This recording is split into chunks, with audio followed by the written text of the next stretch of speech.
The January has seen a series of deadly attacks by the Taliban ISIS combined in Afghanistan. 140 people have been killed, and also the sense of fear is almost unparalleled.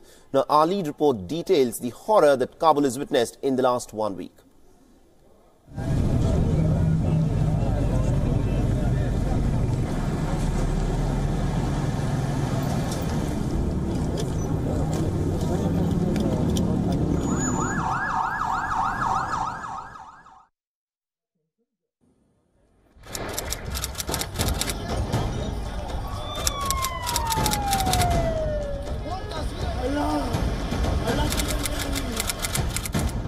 These are hardly the first attacks in Afghanistan, but there is something particularly alarming about the scale. It's been a bloody week to say the least, with civilians bearing the brunt of intensified Taliban and ISIS offensives in Afghanistan.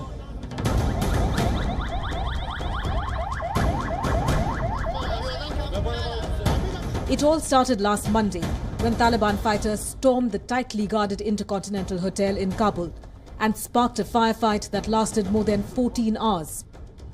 22 people were killed at the end of the siege. Just 2 days later, Islamic State terrorists attacked the Jalalabad office of British charity Save the Children, killing 4 people. The organization has since suspended all operations in the country. Then on Saturday came one of the deadliest attacks ever witnessed in Afghanistan.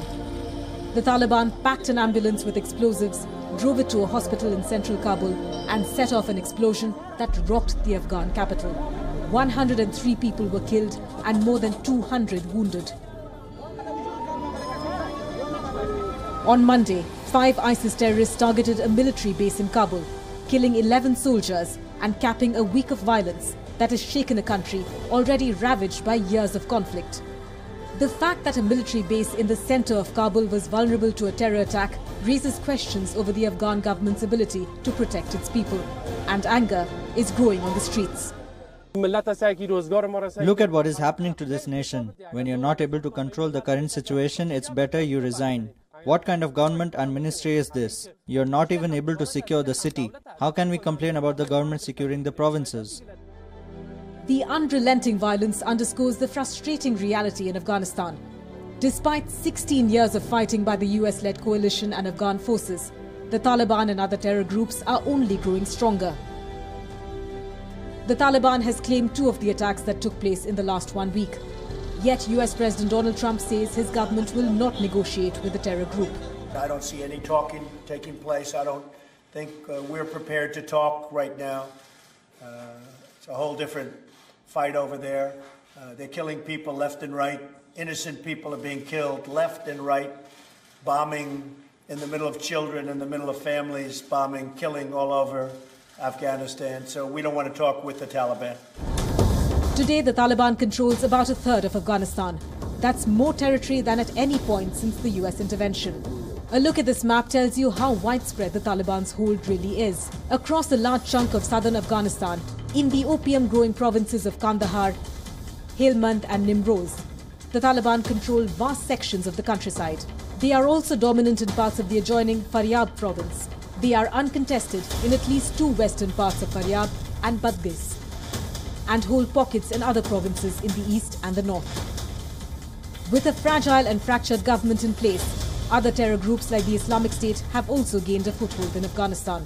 After losing land in Iraq and Syria, ISIS is settling in well in Afghanistan, Pakistan and Central Asia, and working at reviving the idea of the Islamic Caliphate. With the Taliban claiming 2 of last week's attacks and ISIS saying it is behind the other 2, it appears that the 2 groups are in a brutal race to unleash maximum damage in Afghanistan. At the end of the day, the sense among Afghans is that no one is safe. Bureau Report, WION. There is a sort of a war of attrition that is in fact playing out in Afghanistan, and it seems to be aided actively by Pakistan.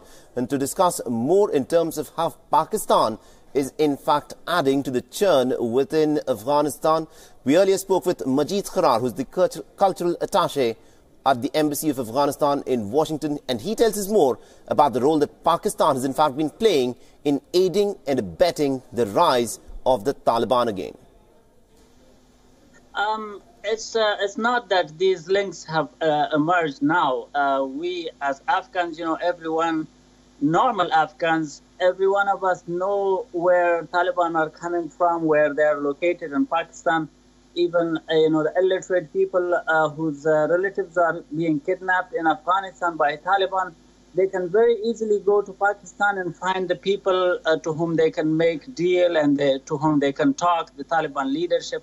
So it's not something that is emerging newly. It's something that Afghans are used to, but it's the sad part is that the international media and the internationals are not understanding that easily.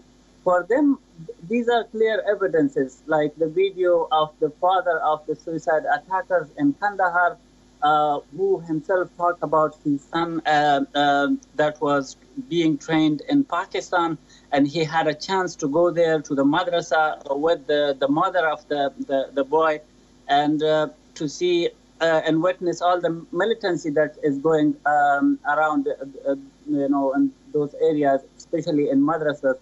So these evidences are repeatedly occurring. We are seeing it. There are other videos, there are other evidences bigger than this one. What evidence can be bigger than the killing of Osama bin Laden close to the capital of Pakistan in Abbottabad, and also close to a military base. So there is no shortage of evidences.